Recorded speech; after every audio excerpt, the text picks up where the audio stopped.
There's only one word to describe what's going on in the UFO world right now. Pandelirium! Thanks, Jeff. The UAP Disclosure Act of 2023 just got gutted faster than a stocking on Christmas morning, which is kind of confusing based on the statements that Representative Mike Turner recently made where he said, well, I've spoken to Senator Rounds about this directly, and I'm not holding up his provision at all.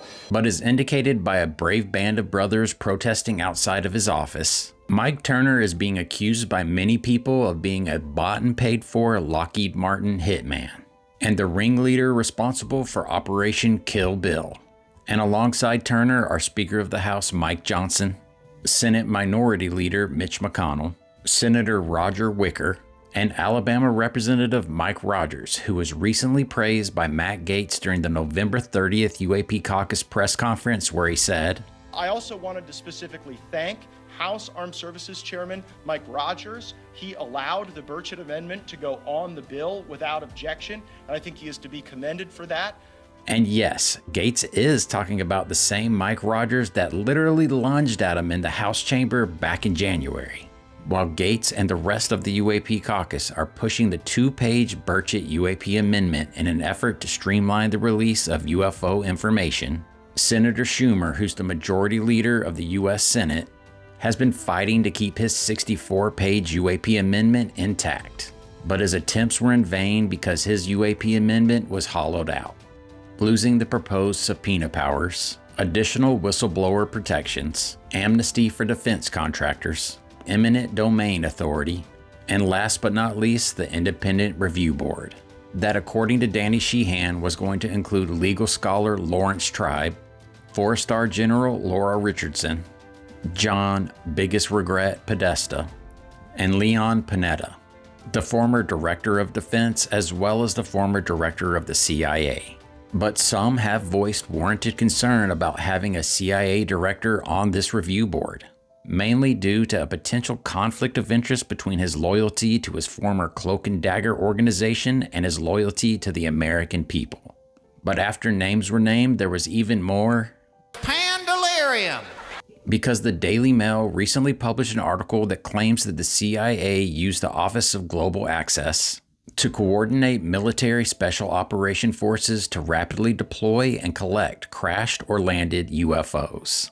Maybe even as many as 9 since 2003. Next, Danny Sheehan went on to throw shade at Radiance Technologies, who is a defense contractor with ties to the Novastar contract that has offices within the districts of both Mike Rogers and Mike Turner. Seen here posing with a group of Radiance Technologies employees at a recent golf outing. Sheehan claims that Radiance Technologies is actively attempting to block the Schumer Amendment so that they and Lockheed Martin can have more time to reverse engineer UFO technologies with the help of current employees Jay Stratton and Travis Taylor, who were formerly members of the government's UAP task force. Yes, the very same UAP task force that David Grush served on as well. And don't forget that Grush very publicly called out Representatives Rogers and Turner on the Joe Rogan Experience. But don't confuse the UAP task force with the UAP interagency team that Biden set up in February after Balloongate, that after 10 months of effort have reported the following accomplishments. So in closing, it looks like history is about to repeat itself again. History from a long time ago in a galaxy far, far away. Because within our government and military-industrial complex, there exists a faction. A faction that represents an authoritarian mindset similar to the Galactic Empire, with Representative Mike Turner clearly making his play for the role of Darth Vader, as demonstrated by his willingness to do the bidding of the yet-to-be-identified modern-day equivalent of Emperor Palpatine. But there is another faction that offers a new hope. A faction that's made up of a ragtag coalition of bipartisan rebel dissidents, whose unstated goal is to restore transparency to a once trustworthy democratic republic. The problem we have now is that it's getting harder and harder to tell who the good guys are and who the bad guys are. So stay alert, think for yourself, and keep pushing for truth, whatever that truth may be.